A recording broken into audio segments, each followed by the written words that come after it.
Hello बच्चों, अब हम लोग डायमेंशन का जो सबसे लास्ट टॉपिक है बहुत इम्पॉर्टेंट है। इसमें बहुत बच्चे सफ़र करते हैं, उनको समझ में नहीं आता कि आखिर इसको कैसे चेंज करें कैसे नहीं। अब हम एक अच्छा और इम्पॉर्टेंट टॉपिक आपके सामने पढ़ने वाले हैं। ये है कि बेस चेंज डायमेंशन। सबसे पहले आप इसकी भूमिका बनाइए, इसका इंट्रोडक्शन कि हम कह क्या रहे हैं। अभी तक हम लोगों ने क्या सीखा? हमने सीखा कि हम किसी भी फिजिकल क्वांटिटी का डायमेंशन बताते हैं। डायमेंशन बताने का मतलब क्या हुआ? डायमेंशन बताने का मतलब हुआ कि हम इंफॉर्मेशन दे रहे हैं किसकी, कि उस फिजिकल क्वांटिटी में कितना फंडामेंटल फिजिकल क्वांटिटी घुसी हुई है। बहुत ध्यान से किसकी इंफॉर्मेशन देते हैं, तो आप कहेंगे कि हम फंडामेंटल की इंफॉर्मेशन देते हैं। अच्छा, फंडामेंटल फिजिकल क्वांटिटी की खास बात होती क्या है? फंडामेंटल फिजिकल क्वांटिटी की खास बात होती है कि ये सारी की सारी फिजिकल क्वांटिटी आपस में एक दूसरे से पूरी तरीके से इंडिपेंडेंट होती हैं। मतलब कोई किसी पर डिपेंड नहीं करता है, उसी की इंफॉर्मेशन देता ही है डायमेंशन फार्मूला।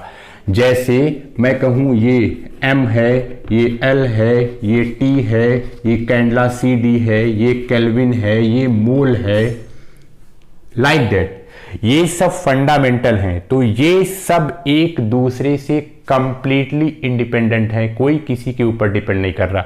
इसकी अपनी आइडेंटिटी अलग है, इसकी अलग है, इसकी अलग है, इसकी अलग है, इसकी अलग है, इसकी अलग है। तो डायमेंशन फार्मूले में हम उन्हीं फंडामेंटल फिजिकल क्वांटिटी की इंफॉर्मेशन पावर के फॉर्म में देते हैं जो कंप्लीटली इंडिपेंडेंट हो। बहुत इंपॉर्टेंट, मैं बोल रहा हूं कंप्लीटली इंडिपेंडेंट, पूरी तरीके से वो इंडिपेंडेंट हो।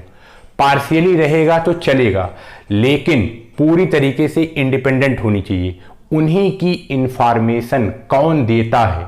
तो आप कहेंगे डायमेंशन फार्मूला देता है। अच्छा, हम क्या बोल रहे हैं? अभी तक हम क्या कर रहे थे? अभी तक हम डायमेंशन निकाल रहे थे। अच्छा, ऐसे ही मैं कुछ बोल रहा हूं। मान लीजिए मैंने कहा था कि आप फोर्स का डायमेंशन निकालिए, तो इसका मतलब आपने निकाला mlt-2। अच्छा, फोर्स का डायमेंशन निकाला mlt-2, इसका मतलब आपने फोर्स को बताया कि इसमें मास 1 है, लेंथ 1 है और टाइम -2। फिर से देखिए, mass fundamental, length fundamental, time fundamental. मतलब डायमेंशन निकाला का मतलब ये हुआ कि हमने फंडामेंटल की इंफॉर्मेशन ली पावर के फॉर्म में। अच्छा, वो फंडामेंटल एक दूसरे से इंडिपेंडेंट हैं। मास लेंथ पर नहीं, लेंथ टाइम पर नहीं, टाइम मास पर नहीं, कोई किसी पर डिपेंड नहीं है, सब अपना अलग अलग आइडेंटिटी है। उसी की इंफॉर्मेशन कौन बताता है? डायमेंशन, जो इंडिपेंडेंट फंडामेंटल फिजिकल क्वांटिटी। इसी थ्योरी का इस्तेमाल करते हुए हम एक बहुत बड़ी चीज यहां पर करने वाले हैं कि बेस चेंज डायमेंशन। क्या हम हमेशा, मेरी बात को ध्यान से गौर से सुनिए, क्या हम हमेशा किसी भी फिजिकल क्वांटिटी का डायमेंशन यही जो हमें 7 फंडामेंटल दी गई है, क्या इसी में ही निकाल सकते हैं? अच्छा, आपको पता है ये फंडामेंटल है, इसी को हम लोग क्या बोलते हैं? इसको हम लोग बोलते हैं बेस। चाहे बोलो फंडामेंटल चाहे बोलो बेस। तो हम ये कह रहे हैं कि हमने अभी तक जितना भी डायमेंशन निकाला, हमने देखा ये सब फंडामेंटल पर ही डिपेंड करती है। ये देखिए, या बोले ये बेस पर ही डिपेंड करती है, बेस भी इसका नाम है, बेस पर भी डिपेंड करती है। अच्छा, क्या हम बेस को चेंज नहीं कर सकते हैं? क्या हमारा मन कर रहा है कुछ और लेने का? मान लीजिए हम कहें कि किसी फिजिकल क्वांटिटी की डायमेंशन हम डेंसिटी में, टाइम में या एक्सीलरेशन के टर्म में निकालें। कहने का मतलब हम बेस ही चेंज कर दें। मतलब जो हम यहां पर ये सातों देख रहे हैं, इनको छोड़ करके हम कुछ और सोचें। जैसे ये 7 तो ही हैं जो हैं, मान लीजिए मैं कहूँ फोर्स है, एक्सीलरेशन है, या मैं कहूँ डेंसिटी है, तो ये सब भी फिजिकल क्वांटिटी हैं। क्या हम इनके टर्म में, मतलब इनकी पावर में क्या हम डायमेंशन नहीं निकाल सकते हैं? तो इसका आंसर है यस, आप जरूर निकाल सकते हैं, और वही आज हम यहां सीखने वाले हैं। लेकिन यहां कंडीशन है, अगर आप बेस चेंज करने जाएंगे तो आप उसमें डायमेंशन निकाल सकते हैं एकदम सही, लेकिन वहां आपको एक सावधानी बरतनी है। सावधानी ये बरतनी है, जो भी आप फिजिकल क्वांटिटी फंडामेंटल मानकर चल रहे हो, फंडामेंटल मानकर चल रहे हो, वो आपस में एक दूसरे से कंप्लीटली, मतलब पूरी तरीके से इंडिपेंडेंट होनी चाहिए। कोई किसी के ऊपर डिपेंड नहीं होना चाहिए, तभी आप उसकी टर्म में किसी भी फिजिकल क्वांटिटी का डायमेंशन निकाल सकते हैं। एक बात आप गांठ बांध लीजिए, क्या बेस हम चेंज कर सकते हैं, बेस हम कुछ और रख सकते हैं, लेकिन जो भी बेस का सेट बनाएंगे, जो भी बेस लेंगे डायमेंशन बताने के लिए, वो सारे एक दूसरे पर कभी भी डिपेंड नहीं होने चाहिए। अगर वो डिपेंड होंगे तब हम उनके टर्म में, जो हमने माना है बेस फिजिकल क्वांटिटी, उनके टर्म में हम डायमेंशन नहीं निकाल सकते। ये एकदम आप इस बात को गांठ बांध करके रख लीजिए। अच्छा, जैसे अब मैं एक एग्जाम्पल लेता हूं, अब एग्जाम्पल से इसको समझिए और कैसे ये क्वेश्चन सॉल्व होता है। जो मैं प्रोसीजर लगा रहा हूं, इस प्रोसीजर से ही आप क्वेश्चन को सॉल्व करिएगा। तो आइए अब हम एक एग्जाम्पल समझते हैं। अब ध्यान से सुनिएगा, हम ये कह रहे हैं, हम कह रहे हैं कि हमें आप डेंसिटी का डायमेंशन बताइए। अच्छा ठीक, डेंसिटी का डायमेंशन सब बता देंगे, लेकिन हमारी शर्त है, हमको बहुत, हमारा मन उब गया है। किससे? हमारा मन उब गया है कि हमेशा हम यही फंडामेंटल के टर्म में निकालते हैं, और वैसे भी हम जानते हैं कि डेंसिटी की डायमेंशन क्या होती है, ml-3। अरे भाई, डेंसिटी की डायमेंशन ये होती है, सही बात है, लेकिन हमारा जी उब गया है। क्यों? क्योंकि हम फिर देख रहे हैं यहां पर फिर से फंडामेंटल ही आया, मास आया, लेंथ आया। हम कुछ नया इनोवेटिव करना चाहते हैं। हम चाहते हैं डेंसिटी का डायमेंशन हमें फोर्स, लेंथ और टाइम में मिले। तो हम ये कैसे निकालेंगे, क्या इसका तरीका है? तो ये तरीका, जो प्रोसीजर मैं यहां अप्लाई करने जा रहा हूं, आप वैसे ही करेंगे, कभी नहीं फंसेंगे। आप आराम से सारे क्वेश्चंस आपके सॉल्व होते चले जाएंगे।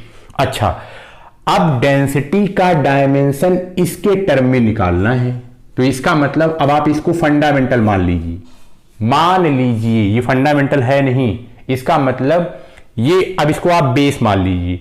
इसका मतलब जो बेस आपको 7 पहले बताया जा रहा था, उसको आपने कुछ समय के लिए ताक पर रख दिया। अब आप यहां पर इसको फंडामेंटल मान रहे हैं, इसका मतलब आपने बेस को ही चेंज कर दिया। आप फोर्स के टर्म में, लेंथ के टर्म में, टाइम के टर्म में निकालना चाहते हैं, लेकिन मैंने आपको बताया था ये शर्त होनी चाहिए, क्या? जिसको आप बेस मान रहे हैं ना, ये सब एक दूसरे से कंप्लीटली इंडिपेंडेंट होना चाहिए, पूरा पूरा। आइए चेक करते हैं, इधर देखो, टाइम और लेंथ का क्या कोई रिलेशन है? नहीं भाई, लेंथ और टाइम तो वैसे ही फंडामेंटल है, इनका आपस में कोई रिलेशन नहीं है। अच्छा, यहां देखिए, फोर्स और लेंथ का क्या कोई रिलेशन है? कंप्लीटली, पूरा पूरा। कोई क्या सोचेगा, फोर्स का फॉर्मूला क्या होता है? Mass into acceleration. तो यहां पर चलिए, फोर्स किस पर डिपेंड कर रहा है? मास पर। और ये क्या है? एक्सीलरेशन। तो कोई कहेगा वेलोसिटी अपॉन टाइम। कोई हमको काटने की कोशिश कर रहा है, तो वेलोसिटी को हम लोग क्या बोल सकते हैं? Displacement upon time. मतलब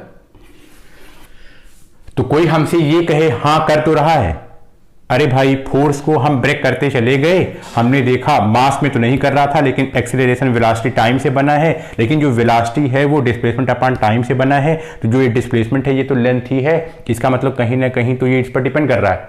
हाँ, डिपेंड कर रहा है, ये एकदम सही है, लेकिन कंप्लीटली उसी पर डिपेंड हो जाए तो ऐसा नहीं हो रहा है। कंप्लीटली उस पर डिपेंड नहीं कर रहा है, इसका मतलब फोर्स केवल लेंथ पर ही डिपेंड करे तभी हमारा आंसर आएगा फोर्स का। ऐसा नहीं है, डिस्प्लेसमेंट भी है, टाइम भी है, मास भी है, ये सब भी तो डिपेंड कर रहा है। कंप्लीटली डिपेंड होना चाहिए। तो इसका मतलब ये कंप्लीटली इंडिपेंडेंट होने चाहिए। तो कुल मिला के हमने चेक किया ये कंप्लीटली इंडिपेंडेंट है।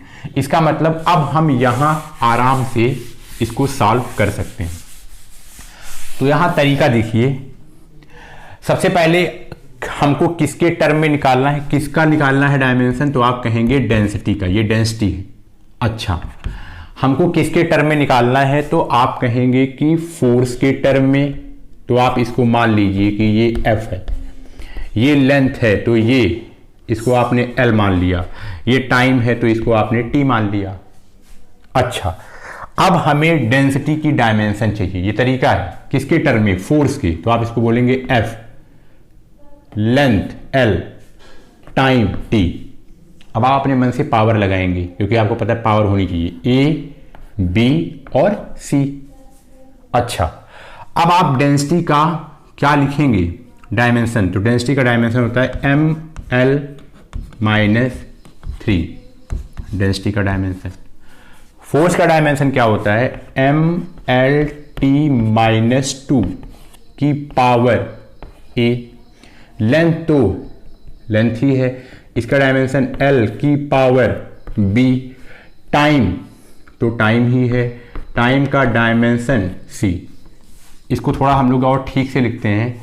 तो यहाँ पर पहले इसको अंदर डिस्ट्रीब्यूट करते हैं। ये क्या हो जाएगा, M की पावर A, L की पावर A और T की पावर -2। अच्छा, इधर देखिए L की पावर B, इधर देखिए T की पावर C। चलिए अब हम इसको सबको कंबाइन करते हैं। यहाँ मास है और कहीं मास नहीं है, तो हमने इसको लिखा M की पावर A। ठीक है, M चला गया। L देखिए, यहाँ L है, यहाँ L है, तो ये हो गया L की पावर A प्लस B। यहाँ देखिए T की पावर -2 प्लस C। इसको इक्वेट करिए यहाँ से, यहाँ पर M है तो M की पावर 1, यहाँ L भी है, L की पावर -3, यहाँ T है ही नहीं तो आप यहाँ T की पावर 0 मान लेंगे क्योंकि यहाँ T आया है। अब हम क्या करेंगे, सारे की पावर को इसके रिस्पेक्टिव पावर्स को इक्वेट करेंगे। तो आप यहाँ से देख सकते हैं A = 1 आ गया। अच्छा, अब आप यहाँ देखिए L को, देखिए L की पावर को, तो ये हो गया A प्लस B = -3।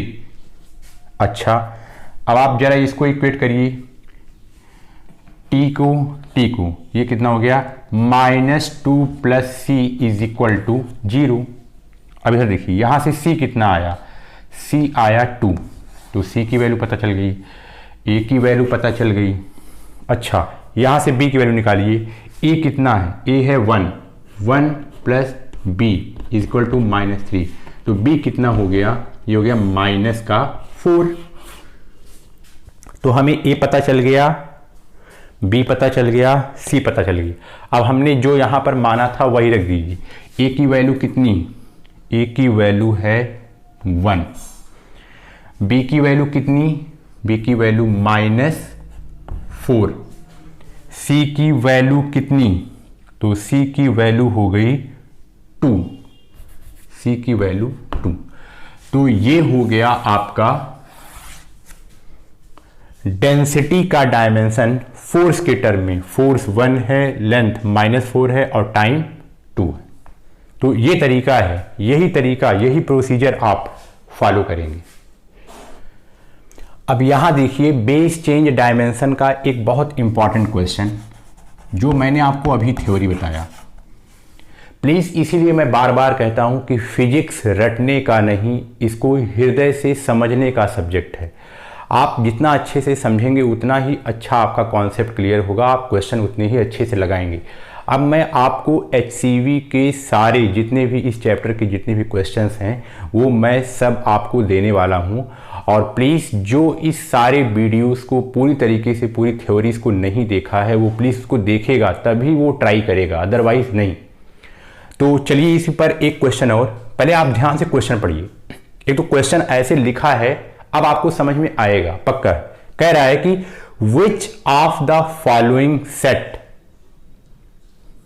कौन सा सेट, ये देखिए लेंथ मास वेलोसिटी का एक सेट है, लेंथ टाइम वेलोसिटी का एक सेट है, मास टाइम वेलोसिटी का एक सेट है, लेंथ टाइम मास का एक सेट है। अच्छा, कह रहा है कौन सा सेट, ये वाला सेट कि ये वाला सेट कि ये वाला सेट कि ये वाला सेट, क्या can not inter into the fundamental quantity in any system of unit. मैंने आपको अभी बताया कि क्या हम किसी का डायमेंशन किसी दूसरे फिजिकल क्वांटिटी के टर्म में उसको फंडामेंटल मान करके, या मैं कहूं उसका जो बेस है उसको चेंज करके नहीं निकाल सकते। आंसर है निकाल सकते हैं, लेकिन शर्त है कि आप जो भी मानेंगे वो आपस में एक दूसरे से इंडिपेंडेंट होनी चाहिए, वो डिपेंड नहीं करनी चाहिए। तो कुल मिलाकर के कौन सा इसमें नहीं होगा, कौन सा फंडामेंटल का सेट नहीं माना जाएगा, मतलब किसकी हेल्प से हम उसको अदर यूनिट में नहीं रख सकते हैं, तो उसी को नहीं रख सकते हैं जो एक दूसरे से डिपेंडेंट होगी, और वो भी कंप्लीटली। ये बात आप याद रखिए, कंप्लीटली।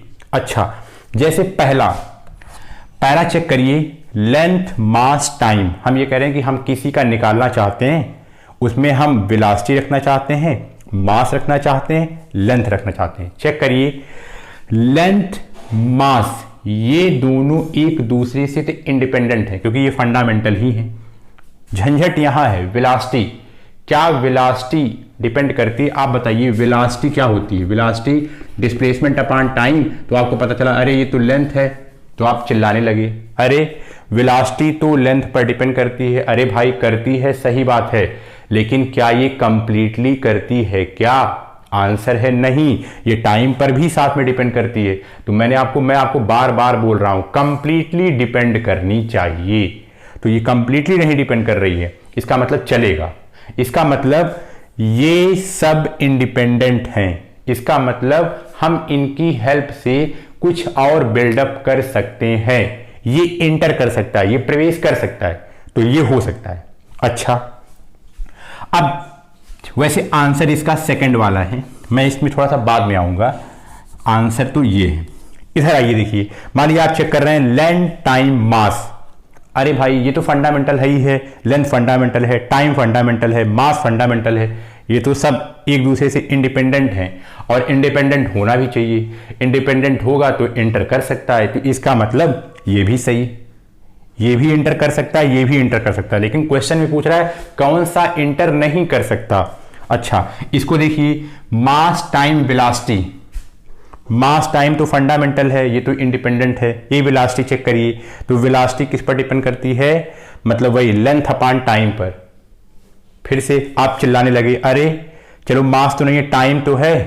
अरे भाई टाइम तो है, आधा अधूरा क्यों देखते हो, पूरा पूरा देखो। आधा अधूरा देखने से काम नहीं चलेगा, आधा अधूरा चेक कर रहा है ना, आधा अधूरा डिपेंड कर रहा है, लेकिन पूरा पूरा तो नहीं कर रहा है। इसका मतलब चलेगा, इसका मतलब वो इंडिपेंडेंट है, इसका मतलब ये भी सही, ये भी फंडामेंटल में रखा जा सकता है आराम से। लेंथ टाइम वेलोसिटी, यहां देखिए इधर, अब आपको पता है velocity is equal to length upon time होता है, मतलब वेलोसिटी लेंथ पर भी डिपेंड करती है, टाइम पर भी डिपेंड करती है। अच्छा, अगर आप अलग अलग सोचेंगे, क्या वेलोसिटी लेंथ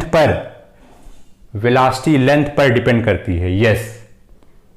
अच्छा, फिर से अलग से सोचिए, वेलोसिटी टाइम पर डिपेंड करती है? यस। अगर इसमें से केवल एक ही होता, मैं कहता यहां पर लेंथ होता, टाइम के प्लेस पर कुछ और होता, तब तो ये इंटर कर जाता। लेकिन समस्या ये है कि ये दोनों साथ में आया है, लेंथ और टाइम, और जब आप लेंथ और टाइम को कंबाइन करके देखते हैं तो कुल मिलाकर के लेंथ और टाइम दोनों पर कंप्लीटली रूप से वेलोसिटी डिपेंड कर रही है। इसका मतलब ये इंडिपेंडेंट नहीं है, इसका मतलब इसका उपयोग हम नहीं कर सकते हैं। इसका मतलब ऑप्शन सेकंड इज करेक्ट।